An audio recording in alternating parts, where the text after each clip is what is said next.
Hello everyone, it's Andrew from GemTCG here, and in today's video, I'm going to be talking about the concept of zooming out and being patient with your Pokemon business. And what I mean by that is giving your business room to grow and improve on itself without feeling like you have to be hyper focused on every small detail and every little thing that could be worked on. And by doing the topics that I will talk about in this video today, I have been able to grow my store from selling around like $10,000 a year to right now doing $300,000 a year in sales. And if you need help getting your eBay store up and growing, I have a Patreon with the link in the description. But let's get started on the video. So the reason I bring up this topic today is because the other day I was talking on the phone with one of the patrons, and they were talking about promoting their listings and how to figure out which ones are the best to do, how to know if it actually works or not. And it reminded me of a time 2 years ago when I was running promotions on my store and testing out which ones would work best and never knowing which one to actually stick with. And this slowed down my progress for quite a few months because I never stuck with a solid promotion type and was always trying new things without having like a valid data sample or like data size. And the reason why I was able to make that change to eventually help my store grow was because I was watching a video from Daily Refinement, and he has like a huge eBay store where he sells clothes, and he gives a bunch of tips on how to improve your stores and like how to make it a professional business. And one of the videos, they were talking about being patient with what you do and not expecting change to happen overnight, but instead being willing to wait a month or 2 months at least to see progress and to actually compare results. Because beforehand, I was running promotions, and if the results weren't satisfying within a week, I would stop that promotion. And I wasn't considering that every week is different in this market, and like some weeks you could sell 100 orders and some weeks you could sell 300 orders. But if I was to base off all of my results off that week that did 100 orders, I would automatically assume it's not worth it. But if I were to take it at a bigger scale and look at it in a month to 2 month time frame instead of just like 1 week, I would be able to see a lot more solid results and have a lot less volatility in the data. Because another thing I've heard is that sometimes data isn't bad, it's just not a lot of volume. So especially in a business like this where you can get, like I said, 100 orders in a week, or you can get 300 orders in a week, having that low volume amount can really distract you and push you the wrong way.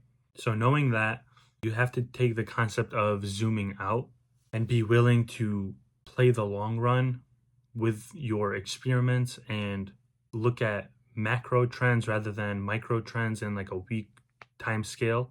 Because even if you look at the S&P 500 on a month scale, it could go down 10% on the month. But if you look at it on a 5-year scale or 1-year scale, it'll be like a tiny change in the stock price, and it overall means nothing. So, but if you were to look at it and base that 10% drop within a month, or like base your decisions on that 10% drop, you would think like everything is going down. You need to act fast, get rid of it, and eventually hurt whatever you're doing. Whereas if you were to zoom out and look at it on a larger scale, you'll know that that 10% drop on the month is maybe like a 0.1% drop overall, and doesn't have as big of an effect if you look at it like that. So overall, if you are going to experiment with your store, you have to be willing to be patient and zoom out. Think of it in a longer term scale and not expect immediate results. Because even in my experience, when I was doing that short term thinking and running ads within a week's time frame and then basing my decisions off of that, I slowed my progress down for at least a year because I was doing that for that long. And then lately I switched to just doing one promotion for like 2 months and then comparing it with other promotions that are running at the same time and seeing which ones actually bring up most sales and most sale volume. And then even without promotions, you could do this with your listing prices. Like sometimes I was listing cards at below market price and then thinking if I do that, I'll get more sales. And then if I didn't get a sale within a certain like very short time frame, I would be like, okay, this doesn't work. I need to try something else. And this could lead you to want to reduce your prices all the time, always feel like you need to change what you're doing and never have a solid system. And I know that you should always be improving, but that doesn't mean you always need to be changing huge functions of your store and business. Like if you notice a process that's very slow or inefficient, of course, change that. But if you are doing something that is a solid process and you're just not seeing the results right away, you have to be willing to give it some time before making an actual decision and having actual verifiable data before you make that decision. And the other thing besides zooming out and like thinking more long term is being patient. And that ties in pretty well with this because I've been getting a lot of comments saying like how can you list your cards at a 30% markup and then make a sale? And to be honest, it's not the most quick turnaround process because if I list something for $15 and then there's another person that has it for $10, of course, most people would just buy the $10 listing. But if you're willing to be patient, you will make that sale and you will continue to grow your store doing that method rather than always fighting for the lowest price, trying to compete and race to the bottom. Because one, that brings you the customers that don't necessarily care about your store and what you're doing, but they care more about getting the most value for what they spent. And there's nothing wrong with that. Of course, like I would be a pretty similar way with most things, but if you want to build a brand, you have to be willing to compete on stuff other than the price. And what that could be is customer service, shipping time, and just being overall more professional. And that will allow you to compete in ways that don't require you to lose money on a sale. But with the patience thing, if I list a card, I would be willing to sit on it for like a year or two before I have to think about, do I need to reduce the price or do I need to do something else? Because one, if you're constantly looking back at your inventory and thinking, oh, I need to change this price, the market dropped 10%, I need to lower my price to account for that, you won't really grow because you'll always be in retrograde and thinking about what you're currently doing rather than what you can be doing. And instead of growing your store, you're just going to be thinking of how to make what you already have more desirable and sell quicker, which is not good because one is taking more time to do that.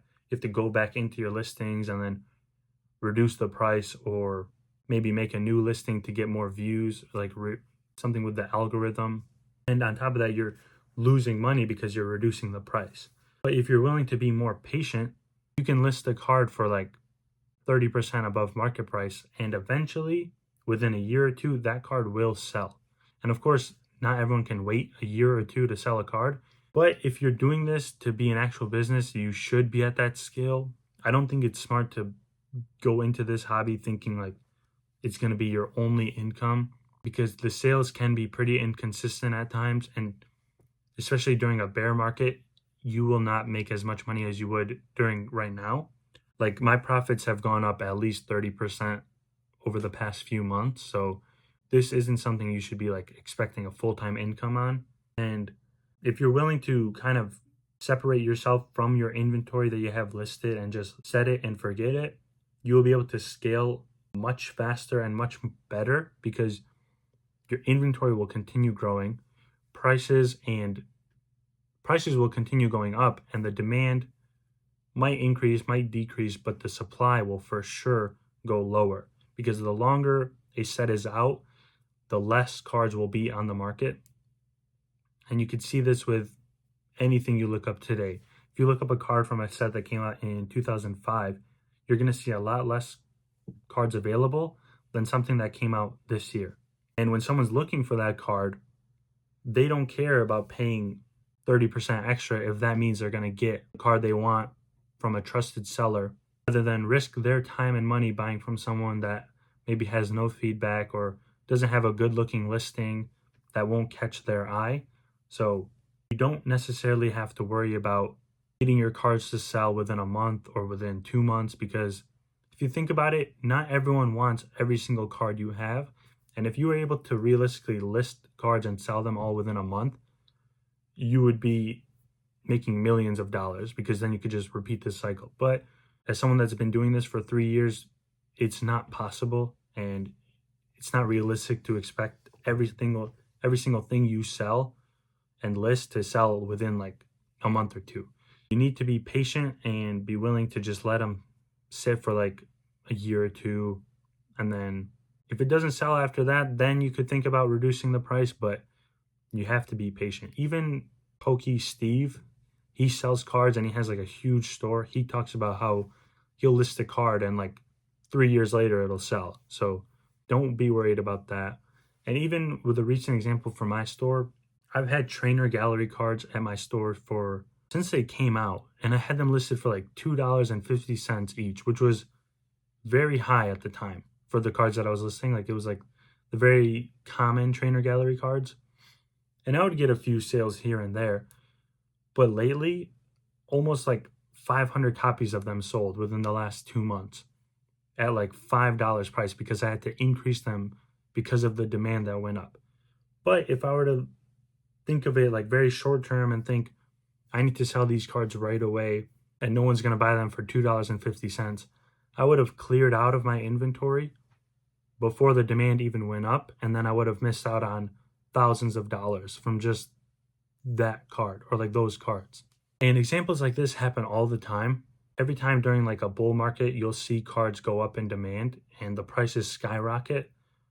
So if you're just willing to be patient and wait for those moments to happen, you will see huge returns and your sales will grow a lot, compared to you just quick selling everything, trying to get rid of everything for the cheapest price possible to make like 5% profit. It's not worth it. And the time that goes into doing all that to make a 5 to 10% profit is not worth it, in my opinion, unless you're selling $1,000 cards or extremely high-end cards. Because 5 to 10% profit on a $1,000 card is like $50 to $100. So of course it's different then, but you're selling like everyday cards like in the $10 to $20 range. Doing this for 10% profit is not worth it, because that's like $1 to $2 of profit on each order. But yeah, in conclusion, my number one recommendation for you all would be to list your cards at a higher price. Don't worry too much about having it sell right away, but rather be willing to give it some time before worrying about the card selling. And also with the promotions, create a promotion, put some thought into it. Don't just do like a random thing, but create promotions, test them all together, and give it at least a month or two before you decide on which one is the best. And I bet your store will grow a lot more than if you were to just think of it very short term and try to maximize what you could today rather than maximize what you could do within a year or 2 years. But yeah, that's about it for this video. If you guys have any questions on this concept, please let me know in the comments and I'd be happy to answer them. And I hope you all have a great day.